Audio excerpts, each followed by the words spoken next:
Hello, my fellow YouTubers. This is Roy back again.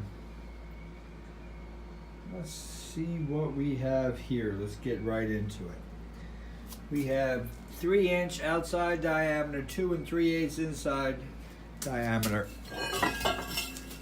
Heavy as heck iron pipe, 6 feet long.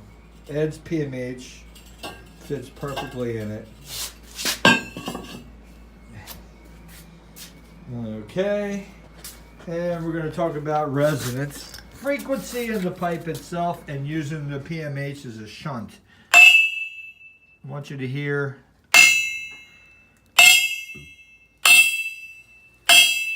this is the pipe just laying on the ground. Hear the difference?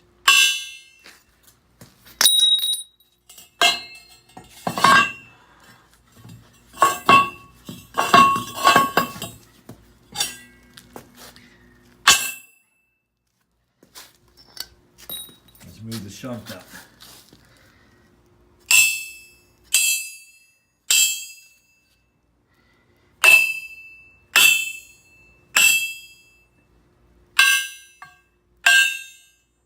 You hear a difference in elasticity of the sound. What am I getting at, you're asking yourself? Getting at two things. Is when you take a pipe and just put it in the ground, such as this pipe I have set a long time ago, which goes 6 feet in the ground with a copper, I guess the pipe goes 2 or 3 feet in the ground, and then there's a 6-foot grounding rod underneath it. So it really deep. Let's just say let's say it's 10 feet deep. Okay, that pipe. It's shunted. It's shunted. It's connected to the ground. It's shunted. There's no movement. It's part of the ground. It's still. You want to get out of that.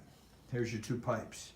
Ed's PMH to his schematics right there fits around that pipe perfectly. That's the same pipe that he has at Coral Castle. So we prove right here that the PMH fits around the pipe. And if you look in his pictures, he's got the pipe there. He's got the white panel. Behind the panel, I realized they are the same bottles that are hanging at Coral Castle right now, where he has a wine bottle there and a wine bottle over here. The wire comes through the top of the wine bottle, comes to the bottom, goes to a contact. The other end of the contact comes up and winds around the bottle. It comes back down and goes to another bottle. It goes down through the bottle, down to another contact. And this is all happening in the white panel.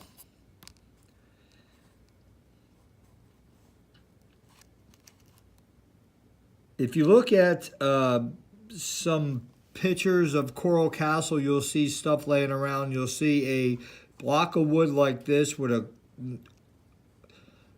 arch cut out that fits around this pipe with that upper riser board as well. And you'll see like the connections to where that block fits on the back side of that pipe facing this way, and the PMH with the coils are on the back side of that pipe with the prong ends coming through the pipe in front of the sort of like this. Let's see if I can. Well, no, I'm not going to do it right now. So, the quandrum I'm having right now is back to sound and back to how the pipe iron is like rated 1,000 in permeability versus any other iron. Its magnitude of its saturation and its permeability is incredible. So, with that being said, it makes it great post, like a car battery. Here's the planet Earth. There's one post, there's another. Okay, so you got fluids, underground water, and you have electrolytes, and you have minerals. Okay, bam. Over here, you got the pipe. in the ground. It's shunted to ground, so it's doing nothing more than any other pipe would do, except for it's elevated from the ground, which gives it a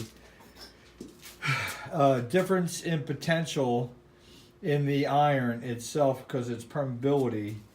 The more it comes off the ground, the more voltage you get. So let's just say it's reaching out of the ground, especially with this, like an antenna. It's going to be able to have a little movement built in it, let's just say between electrons and air. So what I'm realizing is that the premise of if you go to Home Depot and you buy a trash can, a new trash can for outside that you wheel out to the end of the lawn, they're stacked on top of each other. So if you pull them apart and grab the one that you just pulled, you made a charge in the one that you're touching and pulling, and it's now charged based on the friction between it and the other plastic that was there and the air itself. So it charged up. So when you stick your arm down in that trash can, you're going to have your hair stand up. Well, the same premise is that happens with a cloud that comes above the ground that's charged, and the ground's going to react electrostatically to the cloud. And that's what we need to convert from electromagnetic to electrostatic. And I believe that's what Ed's talking about in his writings, is the fact that if you want to tune in or tap into the energy, you got to look at the mass. And the way the mass likes to be tickled is electrostatically. Electromagnetically, it's doing it everywhere. It's seeping out everywhere. It's bound by rules, as our physics that we have for electricity is bound by certain laws. And those laws, based on my beautiful friend of a friend of a friend of a friend who loved Maxwell, and his buddy that went along and produced a lot of physics. And his name would be Mr. Lenz, for the Lenz law. So just having those laws takes that energy and bounds it. It's a closed loop. You put a load in between it. It's three-dimensional in a sense, to where two dimensions are a dipole split and the other dimension is a load. So you kind of stretched out the dipole in a sense. And to me, that's three-dimensional. Whether it's straight lines, parallel lines, it's got a triangle thing about it. But when you switch out of the three-dimensional and you go into quad and sync, and you just go up and up and up, what you're doing is you're stretching out, and you're going to, like Bob Ross would say, happy little clouds. You go into the next layer. It's the layer after layer after layer. In painting, it's the layer after layer after layer in Mother Nature, layer after layer and layer after nature itself. And I guess what I'm getting at here, we got the pipes. They're just pipes. I understand this, guys. This is just freaking magnets. So I made the magnets stronger on the wheel. It's no big deal. You got a PMH. But this is not Ed's wheel anymore. It's not about Ed anymore. This is Ed's work. This is Ed's wheel. 100% am I going to figure out exactly what he did, how he did it? No. Nobody will ever. He's dead. He's gone. Freaking fucking gone. But it's my wheel now. Other people may have this wheel. They do what they please, but not many. Nobody else is showing this particular wheel, exact replica, and doing it the way they're going to do it. And this is my turn. This wheel is going to take electromagnetic and deal with the pipe, that the pipe, along with another pipe, is going to have a resonant frequency. By not connecting the pipe to the ground, but having to go in the ground and have an outer casing that's like a dielectric between the ground and the pipe, allows the pipe not to be shunted. And I hope you guys who are listening get this. This is not just BS. This is about taking electromagnetic and kind of using it, but stripping it and going a little 90 degrees off and dealing with electrostatic. Because in between the electromagnetic, say this is a closed circuit. This is a U-shaped magnet, comes out the back and comes to the front, but the magnetic field is bouncing across here. So it's a closed loop. It's a dipole. There's your two dipoles. There's your two poles. We're going to take that and create that in the pipe. But we're going to convert electromagnetic from the pulsing of this wheel, which Ed shows a mechanism right there. I don't think it's the reaction between the magnets and the pipe, because that ain't making too much sense. You can take the PMH and put it around the pipe, and that point becomes what's in front of the pipe. It can do two things. It can turn the wheel, so the wheel is turning on its own just by that PMH, but it's also activating the pulse rate, which is going in the flipping of the poles, because what will happen is not only at the top of the pipe have a inner pole and an outer flange pole, which are happening simultaneously that close. I like to get that close together to where it's banging. So basically like a spark gap. That internal, this external, two poles, dipole, and it's got to be at a certain distance away from each other where it's banging. That might be a control right there, to where, and that glass pipe above it with the wires wound probably is the control to the dielectric and to the control of how that bangs, because the thinner the dielectric, the snappier, the higher spark you get, and the thicker the dielectric, I'm talking Tesla now, from my Tesla experience, the slower kind of stretchy out, boom versus snap.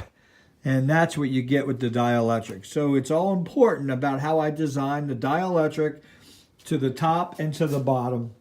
The pipe cannot be touching the bottom. The bottom needs to be a big cutout square that I go in the ground, dig out, and I build the box of exactly what we're talking about, which is a outer casing of dielectric, plastic most likely, or glass, or a combination of those layered, in reference to what a plate would be, a conductor, aluminum plate, say. And that plate would be reacting between that plate of the inside of the dielectric and outside the dielectric.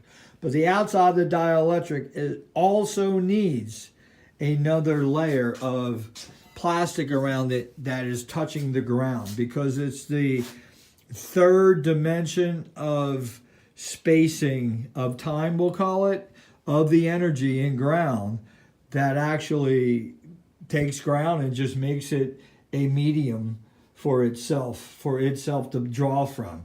So the bottom is drawing to the bottom of the pipe. It's now flipping, reversing, and how it's reversing is because the plate down bottom and the plate up top, but also on the top you got two poles. So you took this little pole and you stretched it out to the ground. So you're going to have a reversal and crazy kind of rhythm. Only the permeability of the iron and the copper and the core of itself is important. And the key is, we're going to experiment before we even get into putting the pipes in the ground and building this together. We're going to experiment with bismuth.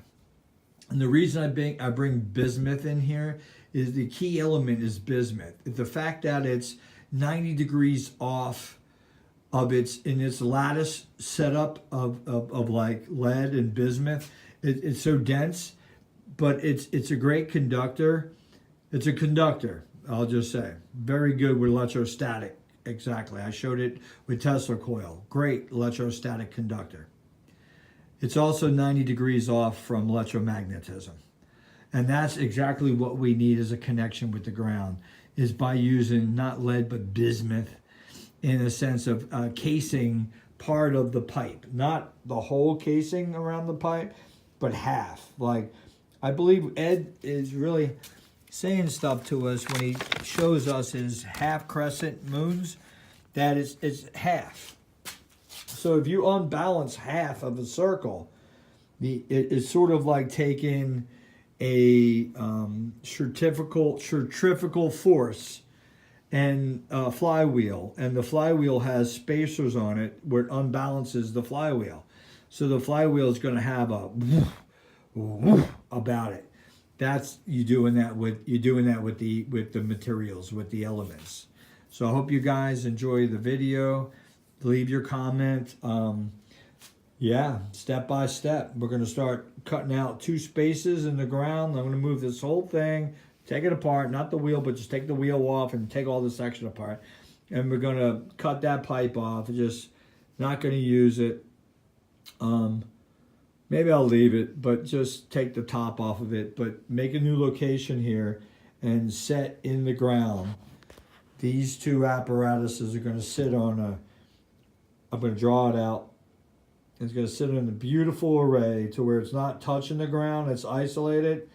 The permeability of it is going to be enormous because it's reacting with, one, how high it is above the ground per inch means a lot in barometric pressure to the pipe. So it already has a pressure about its internal nuclear makeup of itself, iron, which basically, if you want to get crazy, it's what kills the sun and turns the core of our sun would turn into iron. And there you go, iron.